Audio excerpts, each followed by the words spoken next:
we set the stage for the national championship here in Indianapolis Monday night between 1 versus 2. And we're going to break down the backcourts, the front courts, and the coaching matchup here. And Gary, we're going to start with the front court here because you take a look at what this front court can do in terms of what Gonzaga can do.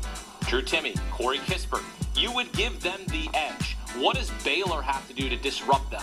The first thing you have to do, and it's not easy, but it's try to play Drew Timme one-on-one. If you can't do that, you've got big problems because they can hurt you from the three-point line wherever it is you help from. And so whether it's Mark Vidal, Thamba, however they want to do it, they have got to be able to not shut down Drew Timme, but just slow him down. Don't let him go get 25 or 30 because when he starts getting easy baskets, everything gets really easy for Gonzaga.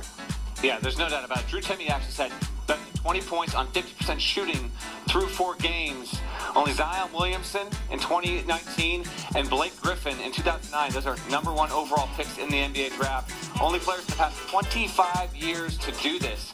Timme has had a wonderful tournament run here.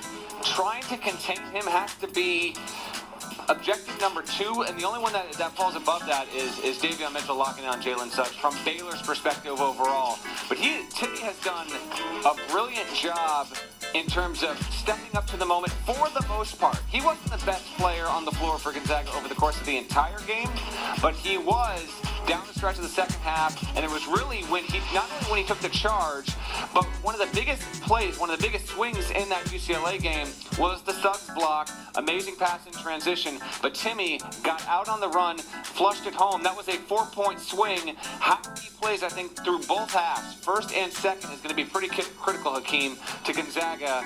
If Baylor's going to show up big defensively, I think Timme's play will be one of the barometers of how successful it can be here. All right, so you both agree that Gonzaga has the edge in the front court. You both agree that Baylor has the edge in the backcourt. And, of course, you have the trifecta of guards with Baylor: Jared Butler, Davion Mitchell, Maceo T going against Jalen Suggs, Joel Ayayi, and Andrew Nembhard, the Florida transfer. And, of course, we know Baylor is so deep in terms of guys coming off the bench as well. But the one matchup I want to focus on is the Defensive Player of the Year, Davion Mitchell, against Jalen Suggs. How do you see that matchup playing out, Matt? I think it's going to be terrific. I mean, this is the head-to-head. This is the game within the game. Mitchell is good enough to shut down Suggs. I actually think this is going to be really interesting after what Suggs did to win the game for Gonzaga, how he did it. He hasn't played a player like Davion Mitchell. And then the fascinating thing about Mitchell is he's actually Baylor's most accurate three-point shooter. In addition to being their best defender overall, he will face up and guard Suggs. I think he'll try and pick him up at about half court. Now, what's interesting is Suggs in transition is a beast, and Gonzaga thrives off of running after-made baskets there.